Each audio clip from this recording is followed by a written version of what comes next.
ځل بیا الله رب عزت په موږ باندې د علماء د دستار فضیلت خوشحالي راوسته.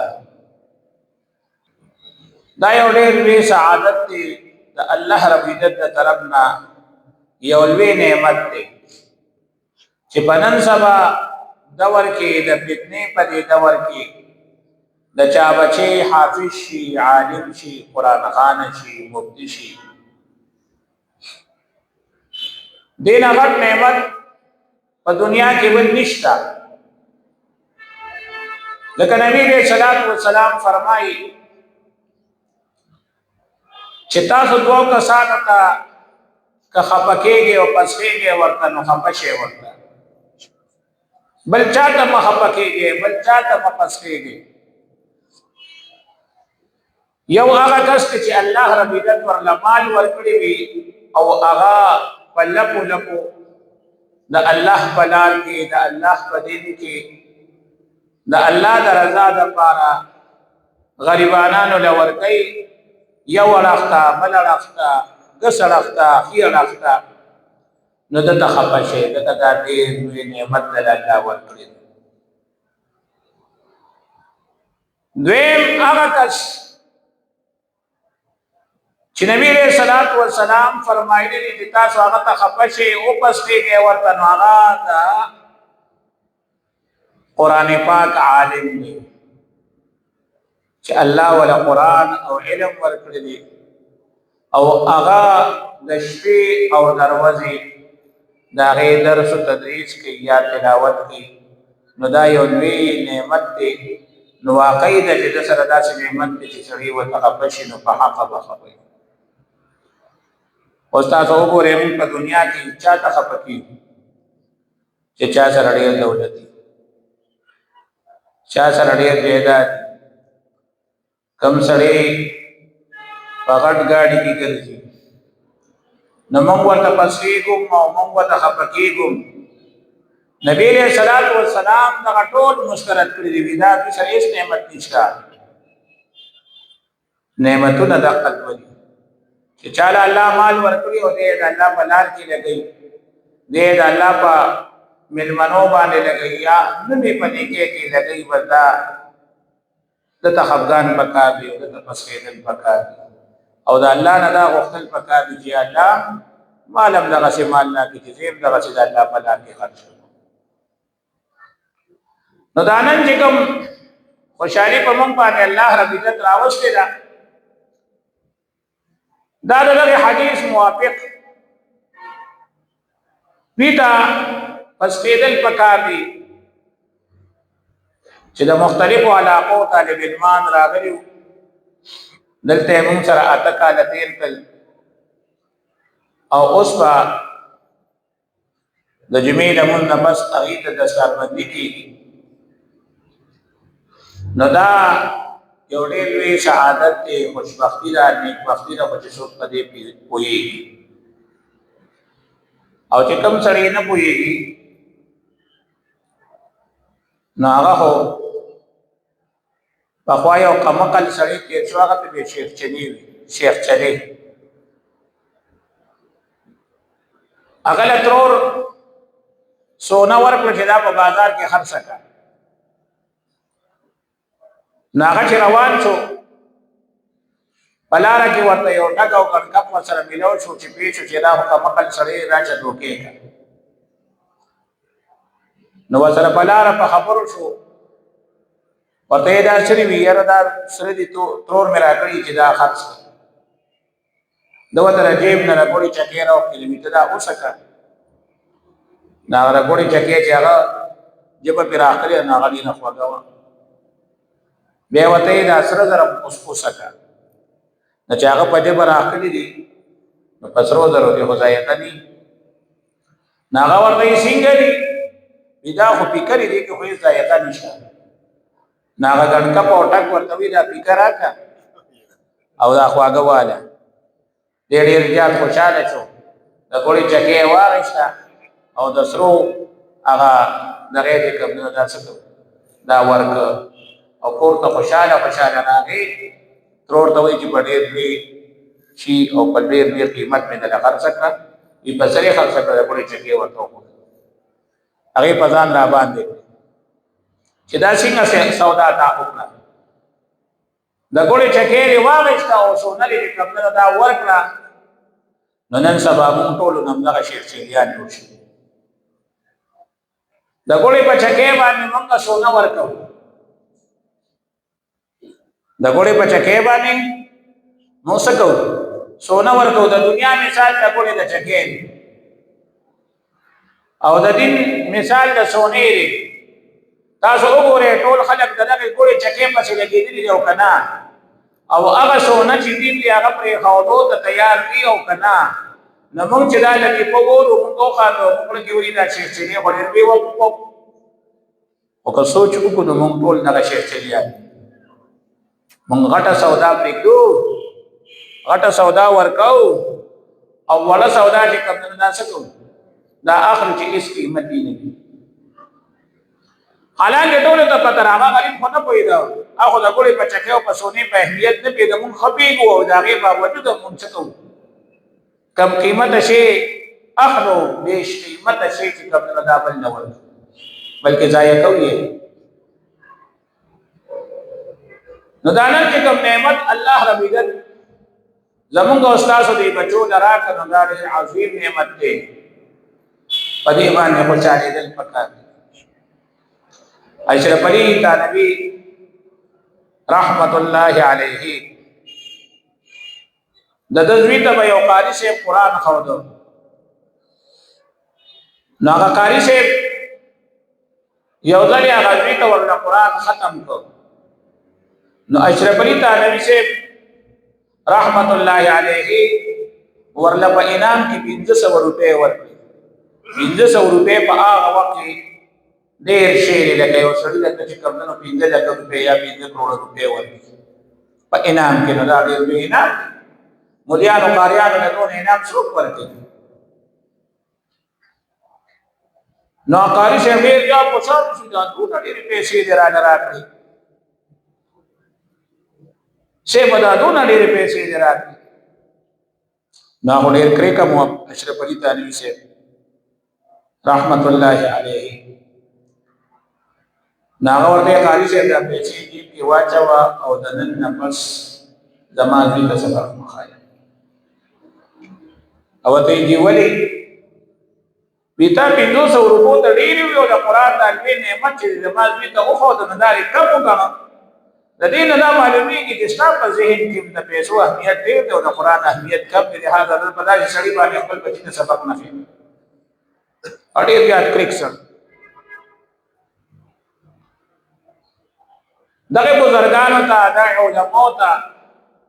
د دین د اهمیت پته وه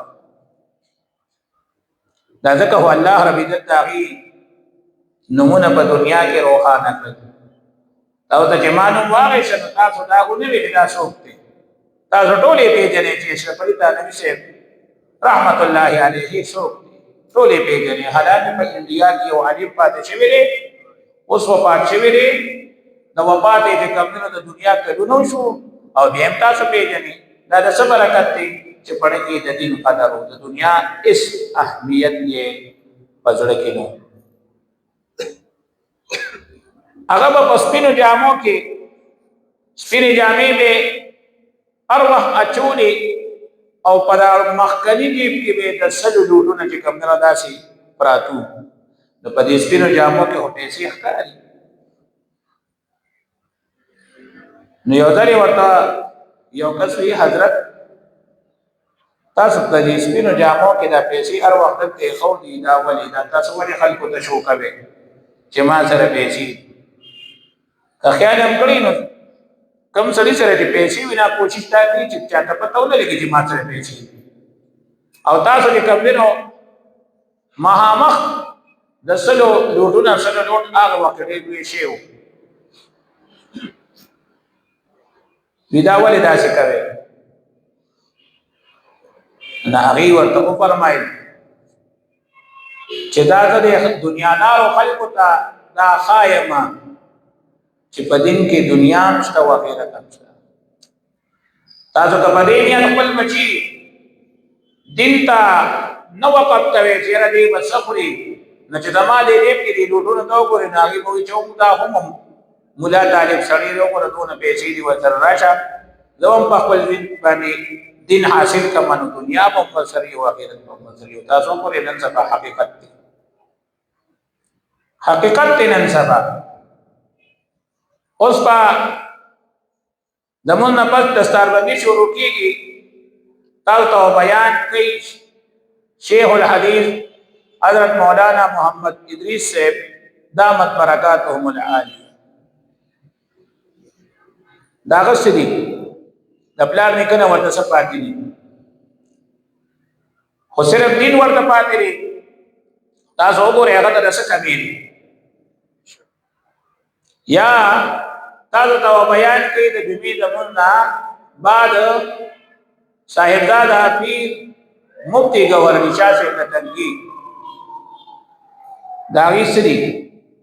نه جیدات شته نه مارکیټ شته نه بل څه شته نه او ورشه داغه د څه کمی دي دنیا ورله الله رب عزت کوم نه دا ور کړی دا اخرت او کار کوي اخرت لا دا مثالونه موږ ته مخامخ دي مفتی تقی عثماني اغي ته وګوره پټوله دنیا کې اغي ګرځېدلې پشپغو بر اعظم کې چې کوم نه اغي سفر کړی دي شپږ بر اعظم یې کتلې او باغې بیا کتابونه لیکلي دا ویسو د انډیا نه هجرت کړو د انډیا نه ماجر راغلی مفتی شفیع صاحب رحمت الله علیه اغي چې کوم نه چې پاکستان آزاد شو هغه وخت راغلی پاکستان هغه عالم او بچی چې کوم نه عالمان دي او ورشه د اغي دنیا ته وګوره او آخرت ته وګوره یو برانډډ نو مېري چې سونا نن سبا جدید فیکټری کارخانه یا تجارتونه دي چې د اغي مسائل ورسره یا بیکونه دي چې د اغي مسائل ورسره دي نو اغي خپل کاروبار په اسلامي اصول چلو دي نشي په ټوله دنیا کې راوي نو دا چې کوم نن روحانه دي د څه د برکت دا د دین د برکت موږ سوایو موږ وایو په دې باندې اوچت اعلی تعلیم دنیوي وکړ نو زوی به کامیاب شي دا څونه خواري چې موږ په دنیوي تعلیم باندې کوو کداغه خواري موږ په دینی تعلیم باندې وکړو نو واقعي ده چې زماده بچینم مفتی تقی عثماني صاحب جوړی دي زماده بچینم شیخ الحدیث حضرت مولانا محمد ادریس صاحب جوړی دي زماده بچینم صاحبزاده پیر مفتی گوهر شاه صاحب یا د علاقه کې سنت وی علماء دي ذات نه جوړی دي زدانه چې په خپل بچو دنیوي تعلیم وکړي او نه موږ د دنیوي تعلیم خلاف یو بلکې موږ وایو چې اوکې په بچو باندې دنیوي تعلیمونه خډیر په کوکي سونه چې په کولی شي وو صرف دنیوي تعلیم نه دینی تعلیم ورسره خامخا په دا وګورئ نه موږ په خپل بچو باندې دنیاوی تعلیمونه کوو دینی تعلیمونه کوو ځکه زموږ لوريان دي او زموږ ځامن دي سکول ته ځي کوم دغه خلاف نو بیا خپل بچي سکولونو ته ولې لګل او موږ وایو نه صرف دنیاوی تعلیم دا انسان نه جوړي دنیاوی تعلیم سره سره دینی تعلیم دا چې څوک حاصل کړي هغه په حقيقي معنی کې انسان دا غوښتي نو عزتمن مسلمانانو ورونو نن بتاو ته مونږه هغه سمالو نتیجه خایو ټول کال مونږ پټ لګیایو په لابره کمرو کې تاسو چې صرف مونږ دراشه هغه ټیم کې هو سبق وی طالبان را کوشوي او چې کله وی خي تاسو واپس د جمعات نه ہوتی نو تاسو سونه ویني چې راته تسره وانی صرف دا ته بار کو څو موټر سایکل یې نه چې را په طالبانو موټر سایکل دی ولاړ دي او طالبان راغلي او سبقونه وی دقه بتا سړي دي نن بتاسو اینه چې موږ بدل سکو دا د سر باندې مقرری کې دې لپاره په دې دا خرچي کېږي دې لپاره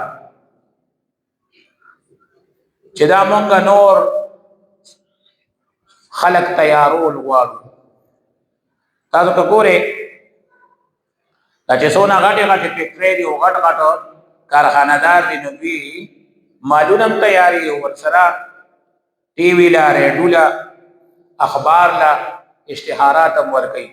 چې په هغه اشتهاراتو په ذریعې سره د هغوی هغه مال نور هم چې کوم دنو څه کېږي خرڅېږي. په ټوله دنیا کې بیا د هغوی هغه کاروبار شي هغه مخپړوان دی روان دي. نو هغوی په هغه ټي وي اشتهاراتو باندې کروڑونه روپۍ دا مصرف کوي، میډیا لی ورکوي، باقاعده په هره ویډیو باندې دوی خپل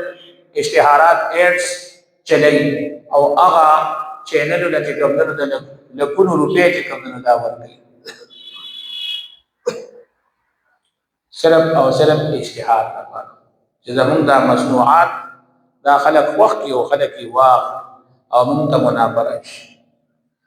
نو مونږ خپل ایډز کوم دی کې چلو، مونږ چې دا کوم مصنوعات تیارو د عالمان جوړو او د عالمان او مفتیان او حافظان او قاریان جوړېږي د دې اشتهار به مونږ کوم ځای کوو؟ دا به مونږ په دې خپل جومات کې او په خپله مدرسه کې کوو. هغوی ټي وي چینل والا له پیسې ورکوي، مونږ به چا له پیسې نه ورکوو. مونږ به چا له پیسې نه ورکوو چې کومې پیسې دي هغه به مونږ په تاسو باندې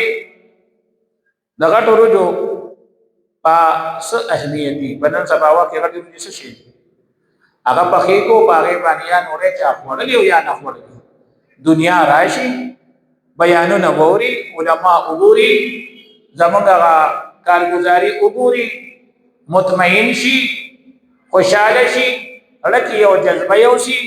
او دا جذبه یوسي چې زه به خپل بچو نه که بچي کامیابي او غټې کړي د خپلو بچو نه به د عالمان قاریان او حافظان جوړوم. بس زمونږ هغه میسج ورسېږي خلکو ته، مونږ په خپل مقصد کې کامیاب شو. نو ځکه مونږ لږه ډېره خرچه دا په دې دستربندۍ باندې کوو. بعضې دوستان زمونږ داسې چې هغوی خو زمونږ پر مقصد باندې پوه دي چې دوی پر دستربندۍ به د دې دا مقصد سره یې دستربندۍ. نو د ډېرو خلکو ذهن ته دا راشي چې دا دوی خپل شومین کوي،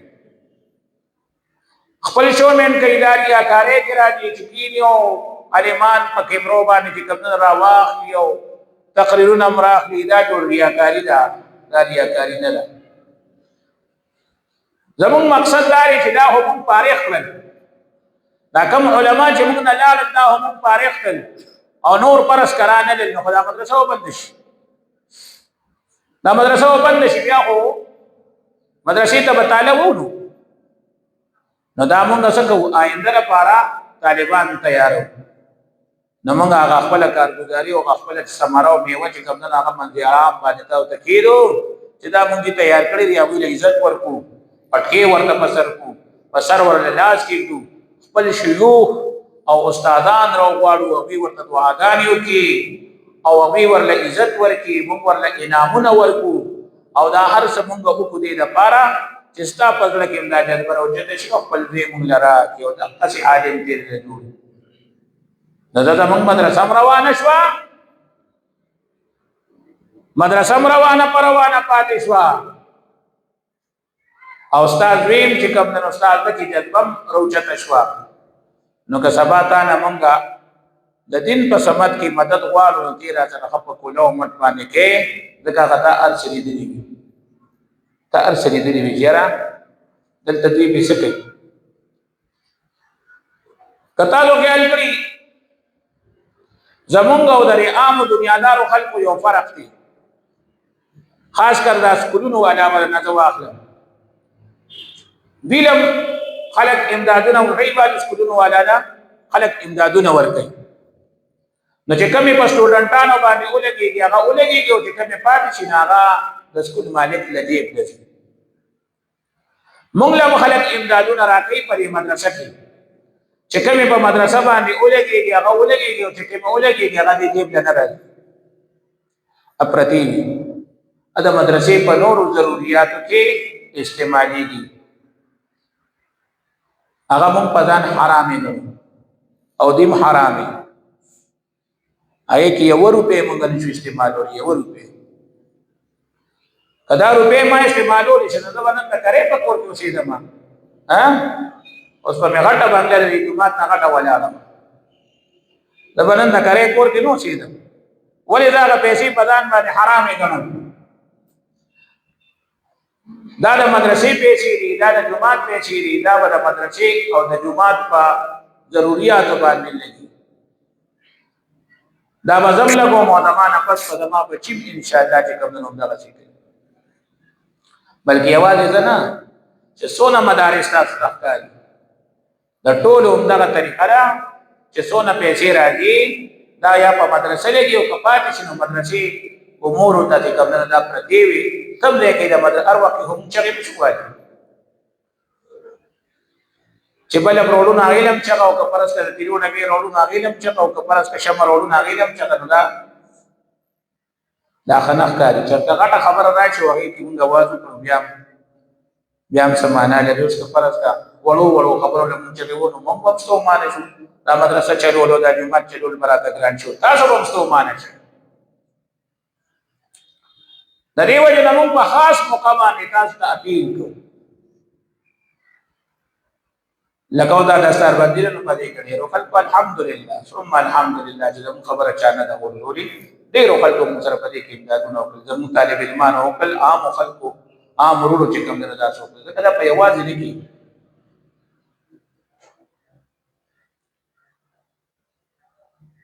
نو دا موږ جیب نه راځي دا په د مدرسې په ضرورتو او په امور باندې کوم نه راځي کېږي دا استعمالي د دې وجنه زما په مدرسه کې طالب ته پاک ماحول ورکو لاندې وته خمدیدار کارپټ پروتي په سکولونو کې دا شی نشته